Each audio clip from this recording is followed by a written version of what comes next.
all white people the devil. We don't, because we got quote unquote white people in our camp. Which are Israelites. You know, they just happen to look that way. That's right.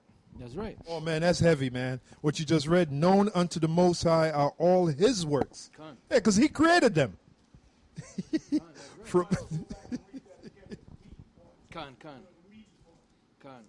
All right, let me go back and read that again. I'll start at 15 again.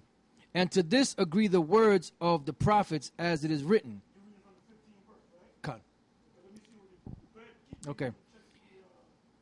Okay, matter of fact, I started at 14. It says, Simeon hath declared how the Most High at the first did visit the Gentiles to take out of them a people for his name. And to this agree the words of the prophets as it is written. After this I will return and will build again the tabernacle of David which is fallen down, and I will build again the ruins thereof, and I will set it up that the residue of men might seek after the Lord, and all the Gentiles upon whom my name is called, saith the Lord, who doeth all these things. Known unto the Most High are all his works from the beginning of the world. Now there was another precept. You got something? I got one right now. Now, you know what I noticed? These people that put this red book together was a Jehovah's Witness. They know the scriptures because you can know by the precepts that they did extensive studies. But anytime it goes to the Gentiles, it says Gentiles, like in the 14th verse, it says, Simeon hath declared how the Most High at the first did visit the Gentiles to take out of them a people for his name. Now that says a lot in that one verse, but there's no precept. I wonder why. Because they know where it's going to lead to, you know?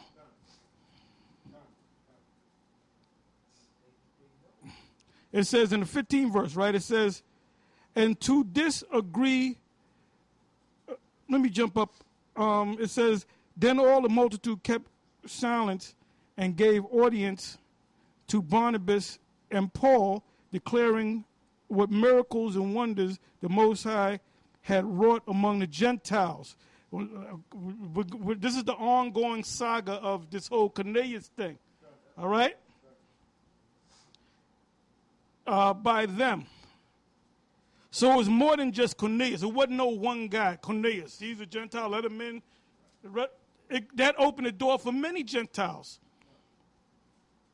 Thousands of Gentiles. Why do you think Paul went all up into Asia Minor? Those are all Gentiles, man.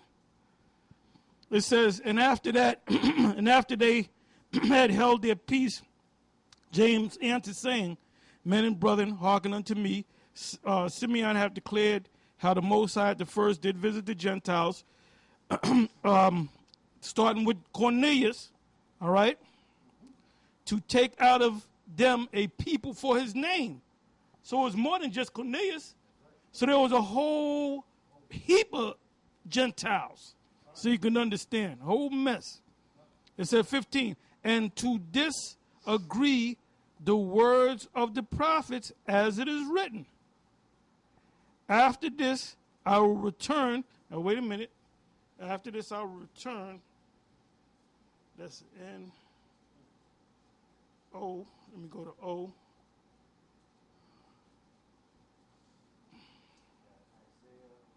Okay, good. Hold on to all four of them scriptures because we want to read all four of them.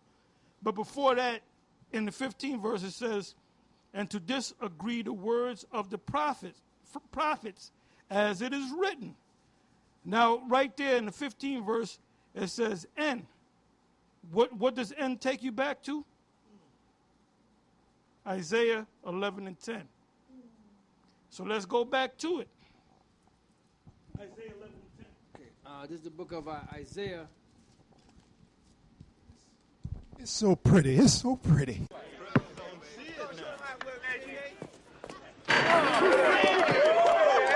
It's pretty. It's so pretty. Go with Sizzler. We go with Sizzler. The book of Isaiah, chapter 11, and verse 10. And in that day there shall be a root. And this. I didn't mean to come out like that. But you know what? When you read and you presume that people will get it, they can't get it. So you got to answer every question. Like Ariel and like Ariel used to say, get all the meat off that bone. You get all the meat off that bone. That's why I made one video a couple of weeks ago, most likely. I said these guys, these other Israelite groups, they touch the surface, man. They remember. Oh no, in the sit down I did, this live sit down. I said you got a pool, you got the 2 feet, you got the 3 feet, you got the 2 feet for the babies, you know. And then you got the 5 feet, and then you got the 6 feet part of the pool. If you don't know how to swim and you're 5'2", guess what? You're gonna drown. And they said this nigga drowned in 6 feet of water. What's up with him? Well, he didn't know how to drown. He might as well have been in the 6 feet or the 12 feet. He gonna drown any goddamn way, right? Well, his ass was supposed to be in the 2 feet and the 3 feet with the kiddies. Because you got people in pools that won't go in the 12 feet, man, because they'll drown unless they know how to swim. All right? So it's the same thing with this truth.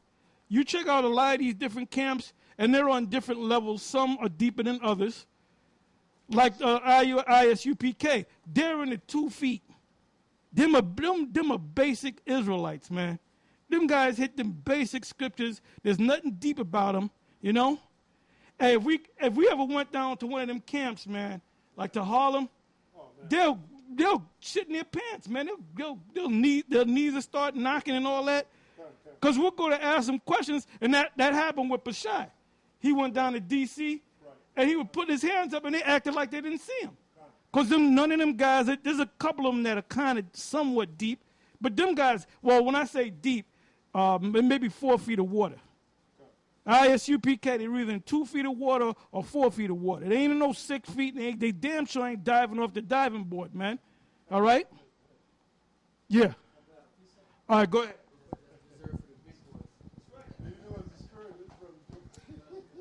This is Ezekiel chapter 47 and verse 5, straight to the point. This is dealing with the living waters. It says, afterward, he measured 1,000, and it was a river that I could not pass over, for the waters were risen, waters to swim in. A river that could not be passed over. Now, if you read that chapter, it goes into the living waters, you know. Yeah, now what was I saying? Because when you read before that, it said that the water was up to the ankles, then up to the knees, and up to the hips. You know, so those are the different levels of the pool. Well, that's what Yahushua told that woman at the well. Yeah, the living water. Okay, now, what was that? Yeah, I was going into that. So now, what scripture was we in? Oh, yeah, you read it. Isaiah 11, verse 10. Isaiah 11 and 10. And in that day, meaning that the day when Yahushua was going to come on the earth, you know, for the deliverance of the elect, pretty much. It says, and in that day there shall be a root of Jesse, which shall stand for an ensign of the people. And that's what Yahushua was. It is. It says, right, because all right, it says, in that day there shall be a root of Jesse. Now, Jesse was the father of David, King David. Now, out of King David came out Solomon, which Solomon is Yahushua for those who can receive it. But eventually, in the process of time, Yahushua was going to come out of that lineage, you know, to be the ensign or the sign that the Israelite foreigners were supposed to look up to for their salvation, you know. Yeah, because if he was born of a virgin birth, that's not the Messiah.